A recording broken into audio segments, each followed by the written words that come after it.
What's up, and welcome everybody to the Dave Knows Comics live stream. I'm your host, David Lee, and on the show today, it's been a while, I know, but on the show today, we're going to be covering a special topic since it is Bat Week. In case you didn't know, it is Bat Week, especially Bat Week. And as it is Bat Week, we are going to be talking about the Batmans. Who else? So here's the question that I'm proposing to you. Oh, first let's say hello. Hey, degenerate, how you doing? HWY. Hey, I'm surprised the internet hasn't decided to make that common typo of HWY mean something, just to really throw things off. I kind of feel like it should happen. Anyway, thank you for joining me here. Glad to see everybody file in. Glad to see you here. Hope you like this video and you check to make sure your notifications are still working. Ben Espinoza, how you doing? Hey, hope you have a great Thanksgiving yourself, Ben Espinoza. All right, so today, since it is Bat Week, and we are, by the way, if you don't know, apparently there is a really cool animation done by Jim Lee that was presented, if I'm not mistaken, by TNT, celebrating Bat Week. So if you haven't checked that out, you probably should. I just learned about it, haven't got a chance to see it myself, but I definitely want to. Big Jim Lee fan and definitely would like to see his work animated. So here's the question. We're seeing new things with Batman. The character has been around for a long time at this point. Really long time. Which is it's just crazy if you think about how long he's been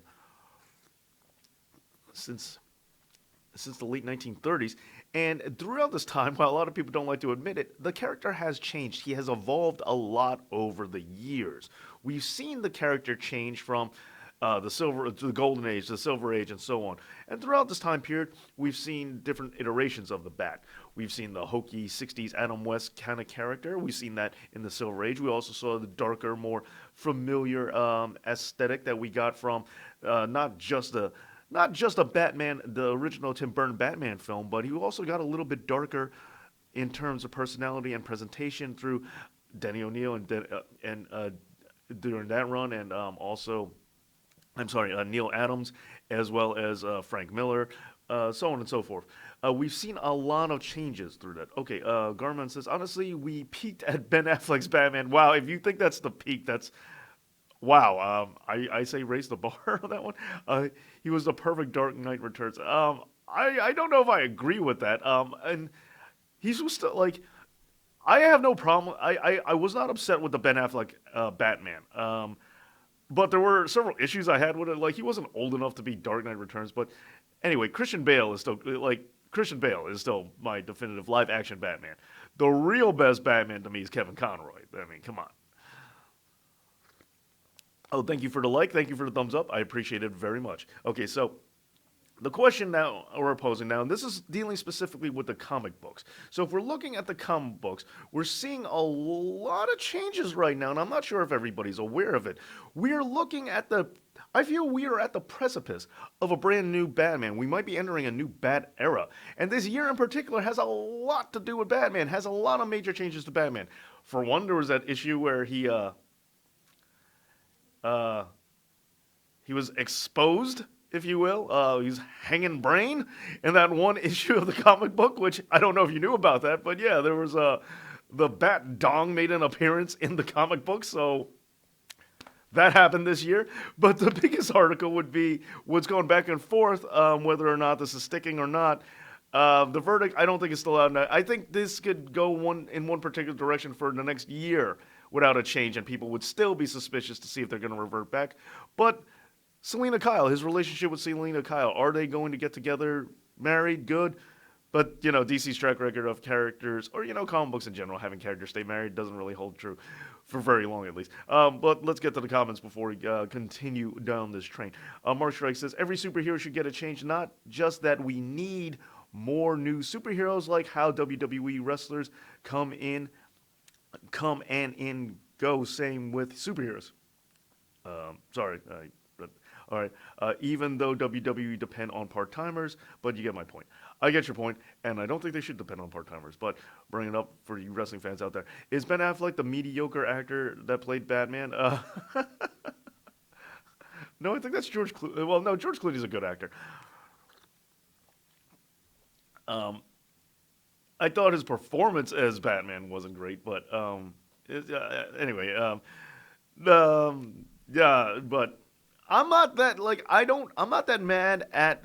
I'm not really upset at Ben Affleck for portrayal of Batman, but I'm not like happy with it either. It's just okay. It's like it made no impact on me. And kind of the same thing with George Clooney. Now, I don't like the movie Batman and Robin, but in terms of what Clooney actually did, I don't think he did a terrible job. I don't blame Clooney for that movie. I blame like, I don't like the story. I didn't like the way it was presented. Anyway, so the reason why but I'm glad you did bring this up because as we even saw in the movies, Batman goes through changes. He went from the Tim Burton version to the Joel Schumacher version, and even both Joel Schumacher films, I would say there was a significant amount of difference between the two of them. How over the top it was, how campy it was, and if we look at that, Batman is a character that does keep evolving.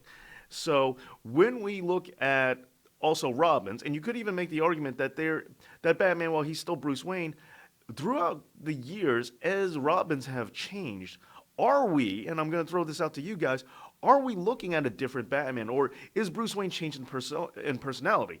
As I've talked with a lot with Muhammad on chat as well as Twitter, I've talked to him about this. The last season of the animated series, the revamp, the Red Sky, whatever you want to call it, the last season of Batman the Animated Series, while some people don't like it, I'm not the biggest fan of it. I missed the old style, but there were elements of it that I did enjoy. Overall, I bought it on DVD. There are things about that season that I thought were really good. I thought a lot of the stories were good, and I thought it was a good continuation. And I also thought it was time to get into more modern day Batman stories because you always see Dick Grayson as Robin, and while I still think he's the best Robin, he's my personal favorite. It was nice to see him as Nightwing. It was nice to see Tim Drake in the saddle as Robin. But that Bruce Wayne was a very different Bruce Wayne. For example, some people don't always pay attention to this or realize this, but in that last season, he doesn't do the Bruce Wayne voice and then switch to the Batman voice. He just talks in the Batman voice all the time, even as Bruce Wayne. Um, and it was said that after Dick Grayson left, it did change him. It made him darker. It made him more angsty. It made him more upset. Whether he never admitted it and never really showed it, it did make him a darker person. He did start going deeper into that depression well and that angsty well and all the things that make Batman brooding and Batman. Hey there, Harry Flynn. So when we look at it that way, oh, thank you for the thumbs up. So when we look at it that way, we notice that Batman does change a lot throughout the times. But even in that show, there was an episode where Batman almost got married or believed he was married. And this has happened several times throughout the comic, so I'm tying this back into the Selina thing. This has also happened for the Fugitive run, where Batman believes he's found happiness and is ready to retire as Batman, that he can actually genuinely be happy. They also touched upon this in Mask of the Phantasm. Excellent movie, by the way. And so we've seen that there is a chance that Batman can be happy. But something always happens, tragedy always strikes. But this time around with Selina, it seems different. Now, whether or not they stay together as a couple, very different story. But if he does, they're still proposing new ideas.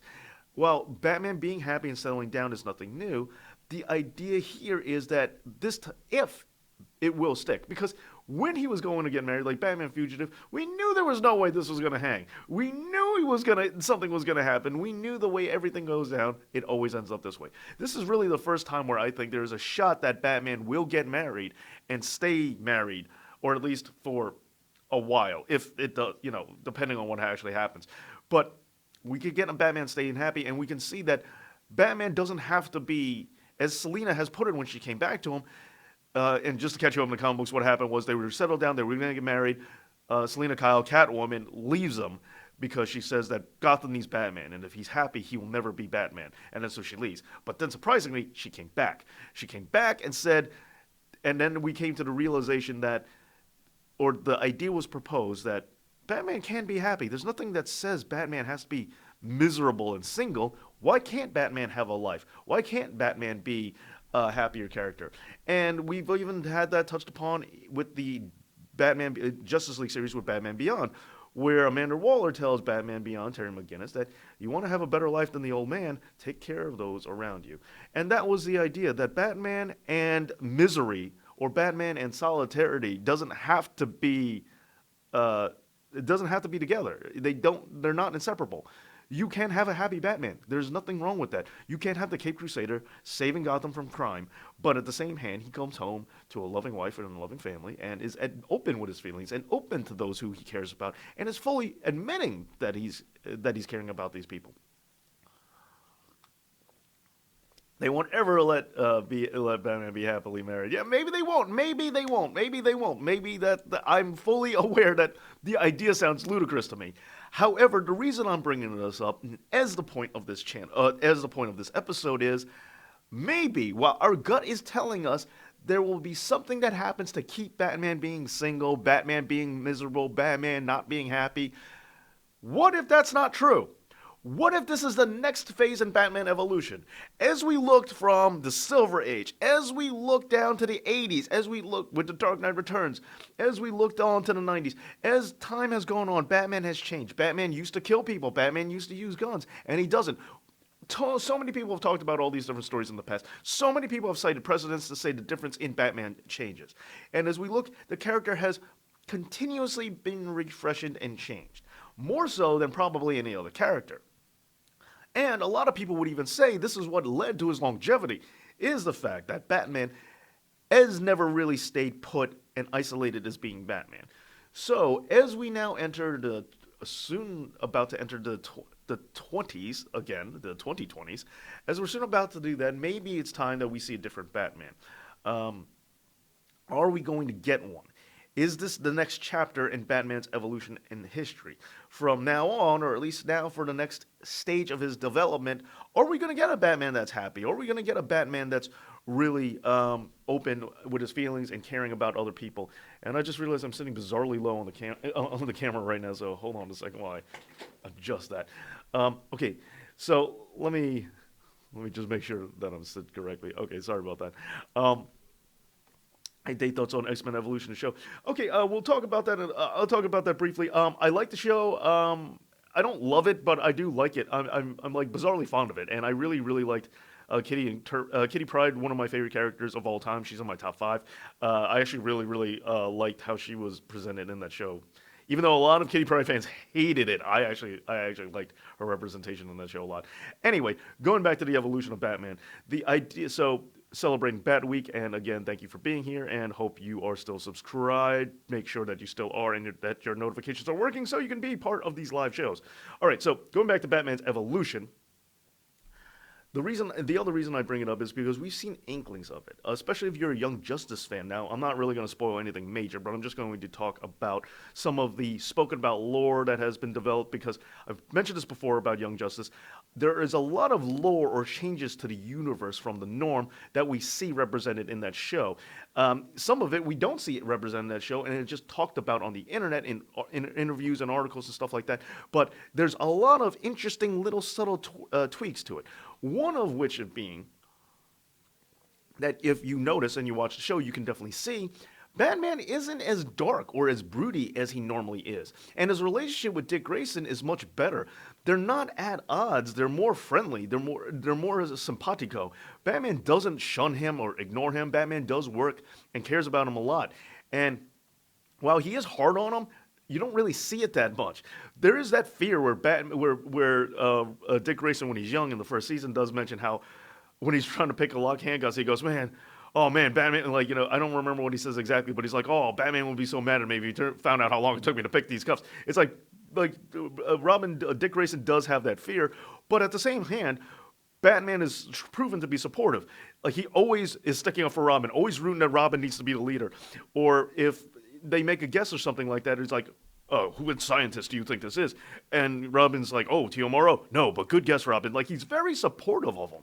And it shows that he does have that caring or nurturing relationship with Dick Grayson that wasn't really seen a lot in previous iterations. So that was something that was very interesting. So we're seeing multiple interpretations of Batman being a little bit softer, a little bit warmer, and I think this is something that is coming. So it's not just this Catwoman situation that I'm talking about. I'm looking at the totality of Batman media, and we are seeing more of that. And of course, I would be remiss if I didn't mention Dark Knight Rises, where it ends with him ending up with Selina being happy and just retiring as Batman and putting on successor. EJK, what's going on? Well, it looks like I have crossed into the comics live stream. It looks like you have, and I'm glad that you did. Thank you for being here, and thank you guys for the thumbs up. It really does mean a lot for the channel. Thank you, thank you, thank you, thank you. So, if you look at the media of the past decade, we've been seeing more hints that that angsty, dark, broody Batman is not necessary, and that there are warmer spots to his personality. Now, the question is this still Batman? Even though the dark interpretation hasn't always been Batman, the question is a new happy Batman, is that still Batman? Is that still your Batman? Or is this not my Batman? How does it work for you guys? I do want to know. Now that that diatribe is over. And the other thing I do want to point out is, well, we were talking about the evolution of characters and changing characters from time to time. Brilliant comment by Mark Strike. When we look at the Robins especially, not only do I think that maybe Batman Bruce Wayne is different depending on which Robin he has throughout the years, also let's point out that Batman is a father. He has a son. He's working with his son. That's also a major shift in the dynamic of the Dark Knight. And he's definitely not treating Damian the same way he treated Dick Grayson or in any interpretation. But also looking at that, we see, is there a possibility that we just need a new Batman altogether? The 90s tried it with Azrael, didn't work. Wasn't supposed to. I don't think it was supposed to be a long-term solution. But we're looking at the changes there. Do we need yet another physical person being Batman? Dark Knight Rises again put the successor out there where John Blake became the new Batman, or Robin, whatever you want to call him. Became the new Batman is a successor. Do we need a brand new Batman, period? Should this Batman retire? Should he quit, but then we get another Batman? Or do we like Bruce Wayne in the saddle, but we are acknowledging that Bruce Wayne can change? He doesn't have to end up the old codger that he does in Batman Beyond 50 Years in the Future, grumpy in a chair with his dog, waiting till his illegitimate half-clone almost son comes to save him. Point of the matter is that, and even Batman himself, his relationship with Terry McGinnis does show that Batman has changed throughout the years. Oh, and also all those people who really want to see Wonder Woman and Batman end up together. So the question is, are we ready for this next evolution of Batman? Are we there? Is this going to be where Batman goes from now on, or at least for the next foreseeable decade or 2 or 3 or whatever? How do you guys feel about this? What are your thoughts on what we're seeing? Is Batman changing? Is this the new precipice? Is it going into the direction of Batman being happy? And is this the Batman you want? Or do we just need another physical being?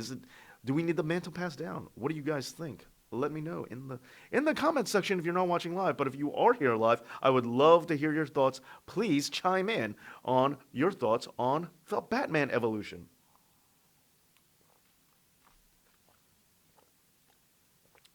And as you guys are typing away on your comments, allow me to give just one more thought when it comes to the evolution of Batman. Do we need this evolution? Okay, so let's just say the evolution is happening, but do we need it? Maybe Batman has evolved. There is this concept of a telos, a purpose. Do we, not the scroll. There's a concept of having a purpose, fulfillment, reaching fulfillment. Is Batman the way Batman has been treated? Has he reached his telos? Has he reached his peak, as we've discussed earlier? Have we reached a Batman that is as Batman can possibly be? Doesn't need any more Batmaning, doesn't need any more tweaking. Mark Strike did bring up a great point earlier on that superheroes need to change throughout the times.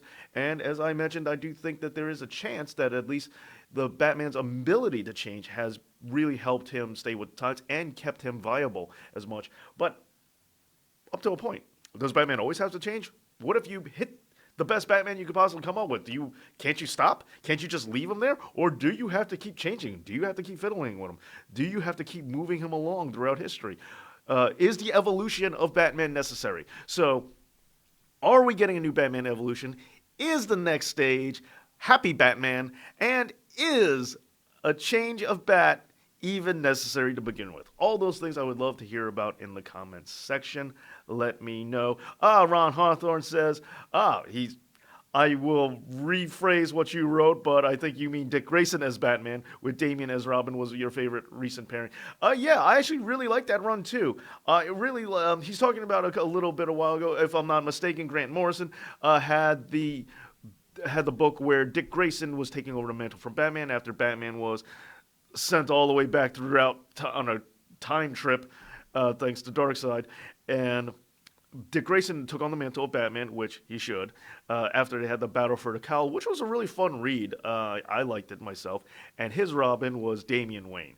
And it was an interesting dynamic because you had the roles reversed, where Batman was all happy and fun, and and Robin was the angsty, broody one, which is another sign of Batman evolving into being happy, a happy Batman. So, Ron, thank you for bringing that up. I do like that. Yet another article of happy Batman possibly being a thing, or at least more signs in recent years in the new millennium of a happy Batman being presented. And it was a fun pairing. But of course, I knew it was only temporary. Other issue, a slight problem I had with that run though is they were introducing a lot of lesser known characters, or they were giving Dick Grayson more of a new playing field to deal with. Um, we got more of the traditional Batman villains like Scarecrow showing up in Batgirl and Stephanie Brown as spoiler who became Batgirl. We got more of that in her book for a short amount of time, which I actually liked that book. I'm a big Stephanie Brown fan, so I actually liked the character. Spoiler. Um, that the Rose Gallery during that time wasn't my favorite. They were giving him a different feel. They weren't giving him the traditional villains. Like we didn't get the like Joker went on his little hiatus. It was okay, but for the most part, that would be my biggest gripe. What it is, we didn't get the Rose Gallery that I wanted. For the most part, we got a little bit. Hello, AJ Envoy, says Mr. Dave. I'm going to watch the first episode of The Mandalorian, so I won't be here for long. Hey, I don't blame you. I hear good things. I do not have Disney Plus, but I appreciate AJ Envoy. I appreciate you stopping in, and thank you for the likes, by the way. Please, while you guys are here, chime in your thoughts on this Batman evolution. I would love to hear what you guys think, especially since we're here live. So if you gotta go, you gotta go. But before you do, please chime in. All right. So I like that run, and of course, it again demonstrates what we're talking about. That Batman, the character of Batman, the mantle of Batman, is not synonymous with having one specific type of personality in it. All right. So Ron Hawthorne says, "How do you feel about Barbara going back to being Batgirl?" Very tough question. So, yet, let's move this on to a conversation about evolution of Batgirl. Why not? Barbara Gordon was the OG, great character. And I officially begin to wonder if I'm old for still using OG because I don't think people do that anymore. And I think the reason why young people don't do it is because I think they feel that old people like myself have ruined it. Anyway, Dave, any actors you would like to see take on a role of new Batman? Not really off the top of my head. Funny thing was, before they got casted, I really wanted. I was very curious. Years and years ago, I really wanted Brad Pitt to play Batman because his work in California, as well as Fight Club and all that. I thought he'd be an interesting choice to see Batman. But Christian Bale, was like my second pick, and I got it, so I was happy with that. Um, so right now, there's nobody that screens. I have a fan cast correct, one of the more popular fan cast corrects, right here on this channel, where you could see my pick for who I want to play Batman next. I'm not super invested in it. It's not like a dream of mine, but the answer of who's out there right now, if I had to pick anyone to play Batman, is on this channel. On Fancast Correct, Batman. So go check that video out. Now, it's a good one, and it's a popular one, so you should have no problem finding it. All right, so another show on this channel, Fancast Correct. So the thing about Batgirl, it's a tough situation. Batgirl, of course, Barbara Gordon, synonymous with one another. I think she is the best Batgirl. I like her as a character a lot, and I love her in the role. Downside is, with what they were doing with Oracle, it was great. And it was so good, it's hard to move her back to it, especially since there were a lot of people with special needs who really loved the character of Oracle to show how capable she was and thought it was kind of a downside to be taking her out of that role and no longer have that there. So putting her back in her original role. So that's kind of tough. For me, I'm not the biggest fan of legendary characters or legends characters where you pass down the mantle. I kind of like one character just being one character forever, and that's kind of how I roll. I understand that's not always DC's thing, but I kind of get set in my ways with that kind of stuff. So while most of my gut instinct is happy to see Batgirl as Barbara Gordon again, I do understand, as much as that is my default instinct, I do fully recognize that what they were doing with Oracle was fantastic. I do fully recognize that it was a really good move. And I also loved Cassandra Cain as Batgirl. And I liked Stephanie Brown as Batgirl. So she's like back. The character of Batgirl is an outlier for me. It's one of the rare cases where I would have been okay if the character switch happened. Like I do like a lot of the stories with Nightwing, but probably if I had my druthers, Dick Grayson would still be Robin. Even though Dick Grayson was never Robin throughout my lifetime in the comic books. Since I've been alive, or if he was, it was like a very short amount of time. But if my memory serves correctly for the dates, I'm pretty sure as long as I've been on Earth, Dick Grayson was never Robin in the comic books. But yet, he was always the guy I thought of when I thought of Robin, which really goes to show how big that is because it's been separated so much. All right, get back into the comment section. EJK says, because you guys are talking and I like it, and thank you for the thumbs up. I think it's necessary for all superheroes to evolve once in a while. Joker had a huge change this year, I generated which I generated a lot of buzz, and I think it was a really cool interpretation. That's what EJK says, and he goes on to say, so if DC want... Now, tell me more about that Joker change that you liked. What was it about that you liked? Okay, EJK goes on to say, so if DC wants to change Batman a little bit, I say let them. They either succeed like previously mentioned Joker or fail like the New 52. I didn't like it, my personal opinion. EJK, my opinion as well. I'm not a fan of the New 52 either. Thoughts on Batman Beyond? Love Emperor X. Thank you for being here. Absolutely love Batman Beyond. I think that show is fantastic, and I wish we had more Batman Beyond media. It was a great great show. And furthermore, and I also thought it never got to close the way we needed to see it. The episode of Justice League epilogue really was as good as we were going to get, but there were so many things we were wondering about, so many threads left hanging. I have an episode also on this channel talking about all the unanswered questions I have of Batman Beyond, or things I want to see get brought up. So check that one out as well. It's one of the earlier videos on this channel. But keeping it with the topic of today, when it goes to the Batman Beyond world, that Batman Beyond does work very much on the pretense that we're getting the Batman we have been seeing since Neil Adams, since Dark Knight Returns, since Tim Burton, where this is how Batman's going to go. He doesn't get close to people. He's still hurt psychologically from the loss of his parents, and he doesn't want to let people in. Even if people are close to him, he keeps them at a distance, and he's never going to change that way. And that ultimately ends up with him being alone at 80 years old or 80-something years old or whatever, living in the mansion and just too old, and he had to quit crime fighting, and that's the way things worked out. That Batman Beyond needs to be that way. If we get a Batman who evolves and is happy, let's say he sticks with Catwoman, let's say they get married, let's say they have children together. You can't get that Batman interpretation unless something horrible happens. And if that does, but see, and that's the other thing that there's there. Because one of the major parts of why I think Damian Wayne, look, I am like a lot of people out there, I'm not a Damian Wayne fan, but I also just don't think him being there is necessary, or it really throws off a lot. Because Damian Wayne, all right, Batman has a problem of being close to people because he's afraid of losing them. Now, if you want to say Dick Grayson was someone he took in and it just so happened to be, understandable. If you want to say Tim Drake sought him out, okay, what are you going to do? But Damian Wayne is his actual flesh and blood child, even though he may have been estranged for a period of time. Putting the mantle on your actual flesh and blood child when you have your psychological hang-ups from your parents, putting him in danger no matter what he's like, it does seem like something that psychologically, if Batman was to do that, he would either have to go through a huge personal change or he just wouldn't do it. So I just think the character of Damian makes no sense. Harry Flynn, Batman is his favorite hero. So that's my major issue with Damian, is that I think he occupies a role that really clashes with a lot of the psychological character base that they set up from a storytelling perspective. I don't think it lines up with a lot of the motivations, and it just throws a monkey wrench in the works. And I don't think in an interesting way. And I just don't like the character because I think he's a whiny, obnoxious brat. So throwing that out there. Anyway, we get the option out, and so just throwing that out there, that Batman Beyond, I love that, but if we get a new happy Batman that lives happily ever after, we would have to see that change. Like the Dark Knight Rises Batman, we're not getting a Batman Beyond in that universe, and so on and so forth. Mark Strike says, "Do you prefer real cities or fictional cities in a comic book story?"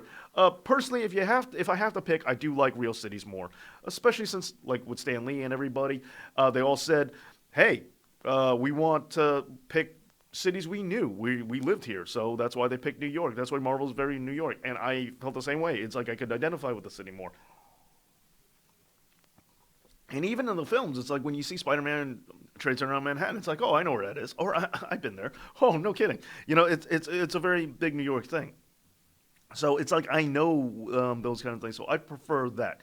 However, I don't mind it either way. I like Gotham being Batman's hometown. I like in DC Superman having Metropolis. And the weird thing is, as much as I really like the Shazam movie, and I actually love the city of Philadelphia. I'm a big fan of Philadelphia. I think it's a great city, but I was a little taken aback, or it didn't sit 100% right with me. I didn't mind it, but it did sit a little odd with me that Shazam was in Philadelphia because I kind of wanted him to be from Fawcett City. So, something else you guys could talk about in the comments too. Let me know your preference on it. But yeah, so I prefer real cities. However, DC, I kind of prefer the fact that they're not in real cities. And I see a lot of advantages to that. And ultimately, I was weirded out by Shazam not taking place in a fictional city, even though that tends to be my preference as real cities. So yeah, what do you guys think about that? Real cities or fake cities? Um, for me, it depends on the character, but ultimately, I'll pick real. But the advantages are very big. Like Gotham, I think Gotham doesn't work as well to me if you put Batman in New York. It doesn't work nearly as well. Uh, and and here's why. Having okay, wait, well, real quick. Mario says real life New York already feels like comic book city anyway. Yeah, it does. At least it used to. Not so much now, I don't think. Star City, real cities, please. The reason why the major advantage to fictional cities for me is that you could say things that you can't say otherwise or real. Or okay, for example, I wrote a screenplay. I wrote a movie where people were reading and reviewing it, and a lot of them were talking about, and it takes place in New York, and a lot of people were talking about, they're like, man, this New York is not like, it's like uber violent, and people were talking about like this really should be like more of a period piece of like the 80s or 70s even, and it's like I didn't consciously do it, but it's like yeah, I think of New York still as the New York I remember from when I was young, when I lived there, and or certain parts of Manhattan the way they were. And I'm not going to get into the whole New York timeline thing, but New York isn't like that anymore. New York, once upon a time, was a much different place, and while in my head it's like that, it's not like that anymore. Apparently, in my head, I still think of it that way, but it's not like that anymore. Its reputation has changed a lot. New York is a very different city. It's a much cleaner city. It's a much safer city, exponentially. And Gotham needs to be Gotham. And you couldn't, and if time changed, like I know Dark Knight Rises had a cleaner Gotham, but it doesn't work as well. And since you're going fictionalized anyway, you can just keep going further with it and make Gotham even worse than New York has ever been. So I think that's an advantage of it. That while real cities change throughout the times, you don't have to change your fictional city. It could be whatever you need it to be. You could have it stay the way it is. Um, Real cities for Ben Espinoza. EJK said, Warhol Gramble agrees with me. Hey, Warhol Gramble, thank you for being here. Um, EJK says, I haven't seen the Joker. I haven't seen Joker since I'm not allowed to. Oh, I'm sorry to hear that. But I'm just fascinated by all the clips that I've seen in the movie. The Joker isn't a cash in on a character that goes through the motions. No, it is not. And yeah, there you go. Another period piece. That's Gotham.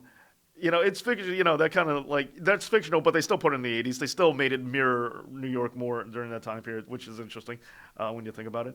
But yeah, so that's where I think you have the major advantage that you could tailor the city to whatever you think the superhero character needs, like No Man's Land, or like they would never do like that was something that could only happen in a fictionalized city that you could say this city is so bad that America gave up on it.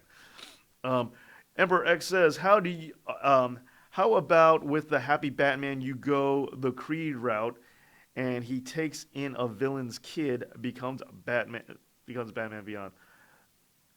Which kid? Or he kind of did. I mean, it's Damien's his kid as well, but he is an enemy's kid. Detroit is now Gotham. Yeah, well, Detroit's been getting better from what I've been told. Haven't been there. I've never been there. So, but yeah, do you like Highlander? No, I never got into Highlander. I've never seen it, honestly. Okay, so where we at?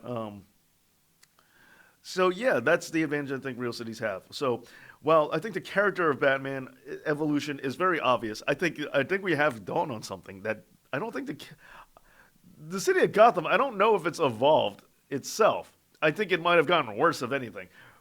Maybe that's the only change, and it's de-evolved. But the character of Batman, I think, has very noticeably evolved. The city of Gotham, not so much. Chicago is more Gotham. I don't agree with that. In Harry Flynn in the movies, yeah, in like Dark Knight Rises, or Dark Knight, not Dark Knight Rises, but in like Dark Knight, Batman Begins. Yeah, it's very much Chicago. A lot of it's filmed in Chicago. But being in Chicago, Chicago is a way cleaner city than New York by a long shot. As far I think it's so clean, it looks like it's not real, like it's a set. And I remember being there. I'm like, this don't look right. This is too clean. So, and it doesn't have the reputation. And plus, a lot of people don't realize this, but Gotham is, well, it's changed over the years. Gotham is primarily based in the comic books, always supposed to be in New Jersey, or mostly supposed to be in New Jersey.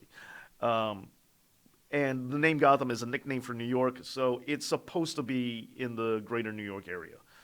Mark Strike says Batman can't be in NYC because you can't use real life mobs and gangs. Marvel learned this with the Maggia crime family. Way Marvel using fake things end up defeating the purpose of using real cities. That's one thing of it. Yeah, Marvel does run into some issues with like the current mayor because Spider-Man throughout the course of like the reverse dog years of comic books, throughout the course of 2 years of Spider-Man's comic book life, he'll go through like 3 different mayors or like 5 different mayors in New York. So there's certain real life people that do gunk up the works. But one of the major reasons that why Spider-Man I think works in Manhattan or works in New York, wherever, is yeah, it has changed. There are things about it that have changed about New York, about Queens. Those are not really a major factor in Spider-Man. Like the city itself is less important to Spider-Man's makeup as being. Gotham is so entrenched with Batman. Like Batman is a product of his environment, very much so. And that's like even in his origins, it's always been suggested that he is a product of his environment who is trying to make his environment a product of him. Where Spider-Man just happens to live in New York, and while he's synonymous with it, and the web swinging through high-rise buildings is pretty important, not mandatory, but pretty important. So you can Spider-Man doesn't necessarily have to be in New York. As much as I love him as a New York character, and he's definitely a hometown boy, I got no beef with that, and I love him being a New Yorker. I will admit that it's not mandatory to the story. Don't get me wrong. If they put Spider-Man in Chicago, I would lose my mind. But I'm just saying that.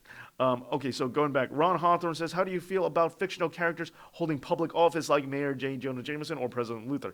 Mayor J. Jonah Jameson, I ended up liking it. I didn't love it at first. I thought it was weird. I understand that the newsman and news editor has to change with the times. It's something we can't stick with, but it wasn't necessarily for me, but I ended up liking it more so than I initially thought. However, President Luthor, phenomenal. I was a huge fan of that, and I was so upset when they got rid of it.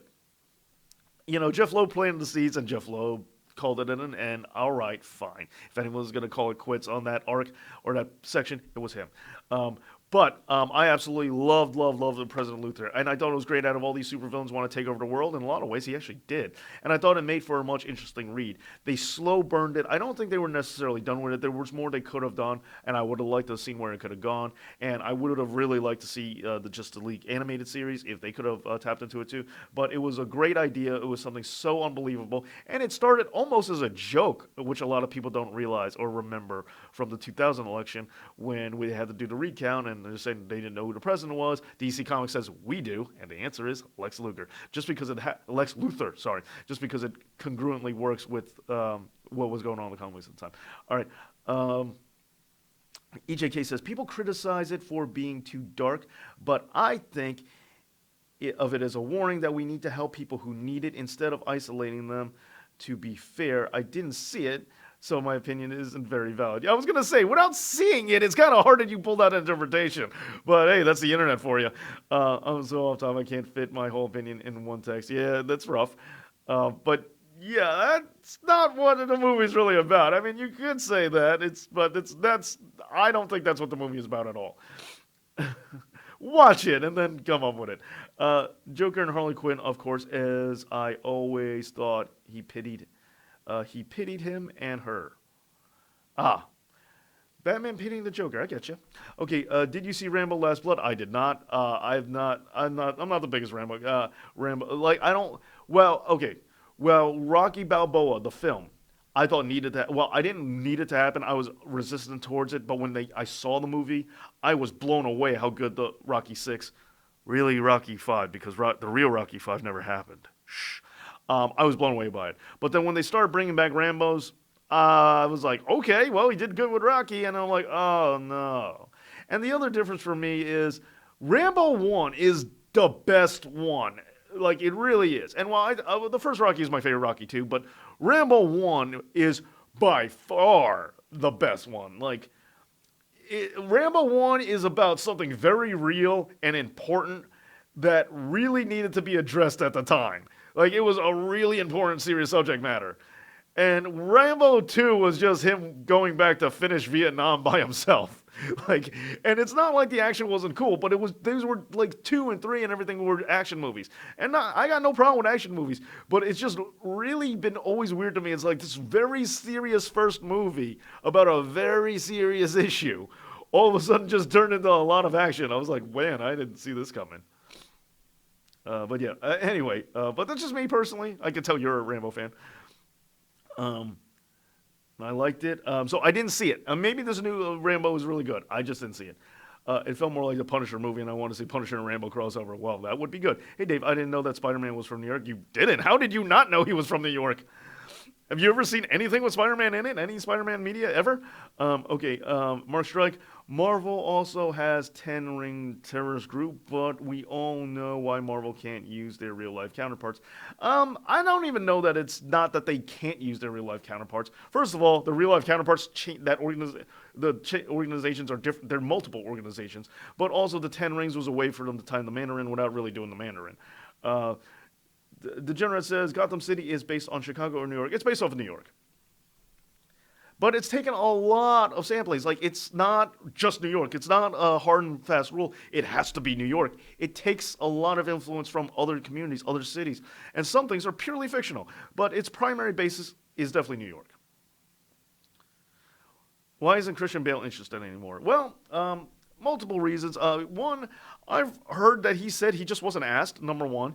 Number two, I've also heard that he wanted to work with specifically Christopher Nolan, and he likes those interpretations. And we know what kind of actor he is. He wants to do quality work. Look, oh, you Snyder people, I'm sorry, okay? If I was Christian Bale and I read that script, I'd take a hard pass too. Gotham is a composite city. Yeah, it's a fictional city. It's really what it is. Bias. If you have an opinion, you have a bias. That's how opinions work. All opinions are biased. Gotham is also based on Arthur. You mean Dirty? Yeah. A true fact, Rocky Balboa joins G.I. Joe as an honorary member in the old Marvel licensed comics. Yes. There are multiple old Marvel comics that had licenses, and I actually have had... I might still have them somewhere. A few G.I. Joe, Marvel G.I. Joe comics. Thundercats, I had a few of those. I actually really like those a lot. He-Man, was also Star Wars. There were a lot of Marvel had printed out a few comic books from popular franchises. CM Punk thinks that it's based on Chicago. Oh, if you have an opinion, you have an opinion. But as I stated earlier, Batman Begins and Dark Knight, very much Chicago. They were filmed in Chicago. They were taking their cues from Chicago. However, I reiterate, when we look at, it's composite from so many things. You can say whatever you want, but Gotham is a nickname for New York, bottom line, okay? We'll start there. It is, in most interpretations, especially in the comic books, been designated as being in New Jersey, which is right next to New York. Parts of so it's and parts of the parts of the discussion, parts of the areas like the Narrows and all that are based off of other areas of New York, as well as the Palisades and all this. There are a lot of things to influence that it is. That is very much New York. The bridges. The reason why I believe that, anyway, it's. I'm not going to keep getting into this. Stop. Like, I shouldn't have to defend this. This is common sense. Daredevil did the same thing. Yeah, they did. Gotham would be clean from crime in 2 days if Frank Castle were. Yeah, right? I mean, seriously. Or the Boondock Saints. Thank you for the likes, by the way. Gotham seems to have became more of its own city to me. And it has, and that's exactly what it is. Like it was said earlier in the chat by Warhawk Rambo, it's a composite city. It's taken many different elements from many different cities, and it's also fiction. A lot of it's fiction, but its primary basis is New York. EJK says, fun fact, Billy Corgan is the new NWA president. Yay. Totally not valid. Back to comics. Yeah. I didn't see Power today. Was Jim Cornette still in commentary? Did they change the commentary, or are they just rolling the pre-taped episodes the way they are? Or was this a new episode or something? I don't know, but just let me know. I guess you're saying the tri-state area. Yeah, it's based off of the tri-state area. Tri-state New York area. But yeah, so and again, in case you missed this in the beginning of the chat, it is in the beginning of the stream. It is Bat Week, celebration of Batman, so I thought I'd come out and say, hey, let's do a Batman episode, talk about Batman, especially since Batman had a big year between all the things that happened, some of which I mentioned earlier. Batman's had a big year, surprisingly, even though not really movie-wise, but in the comic books, a lot has been going on with Batman this year. So I just feel that we're on the verge of it. I wonder what's Metropolis based on? Again, New York. Metropolis is primarily based off of Manhattan. If you look at the shape of it, if you look at the geography of it, and you look at how it's been brought up, the shape of the island is very similar to Manhattan. The different sections of it, the Suicide Slums, is very indicative of certain parts of New York. If you look where everything lines up, if you look at maps of it and you look how it breaks down, it screens Manhattan. It's also located primarily, used to be at least, located along I-95, if I'm not mistaken. I think, if I remember correctly, in the JLA Avengers crossover, they said that the DC Earth is actually slightly bigger than our Earth and Marvel's Earth because they're fitting in all the fictional cities. And where Metropolis is, like, I believe, if I'm remembering correctly, they go up I-95, and where Metropolis is supposed to be, they're just on road, and they're like, wait a minute, where's Metropolis? It's supposed to be right here. It's between New York and and they're looking around like, why isn't it here? And it's because it's a little smaller, so that section just isn't there. But a lot of people have moved. The thing is, Gotham hasn't moved around a lot. It has stayed mostly as New Jersey, by far. Where Metropolis has moved around, where sometimes Metropolis is represented in Chicago. Now, if you want to say Metropolis, at least in modern era, is more based off of Chicago, you have a much greater argument for that. And it's been like the Midwest city. Sometimes it has been represented as being in Kansas. I believe, if I'm not mistaken, in one episode of Smallville, where they had to show Metropolis, comma, and the state abbreviation, they had KA, or Smallville or Metropolis, comma, KA. I think it was Metropolis. It actually could have been Smallville, now that I think about it. But KA is a fictional abbreviation. Kansas is KS. And Smallville does take place in Kansas. So Smallville, Kansas would be Smallville / KS. Unless I have it backwards, and if that's the case, I'm sorry for messing up Kansas's abbreviation. Either way, if I'm remembering correctly, Metropolis had an abbreviation that wasn't Kansas's actual abbreviation, and therefore it was like maybe or maybe not. I don't know. But sometimes it has been interpretation as being the major city within the same area of like a super fictionalized metropolis city where it's much larger and much more cosmopolitan than anything that's actually in Kansas. So sometimes it's there. Sometimes it's just Chicago, where it's a Midwestern city, and we have, in Kansas and line down. And sometimes it's still New York, or sometimes it's next to New York. Like, people small. In the current version, did Batman learn everything plus thoughts on new Harley Quinn cartoon? I have not seen the new Harley Quinn cartoon. Everything, and I don't know what you're talking about in terms of the learning thing. Um,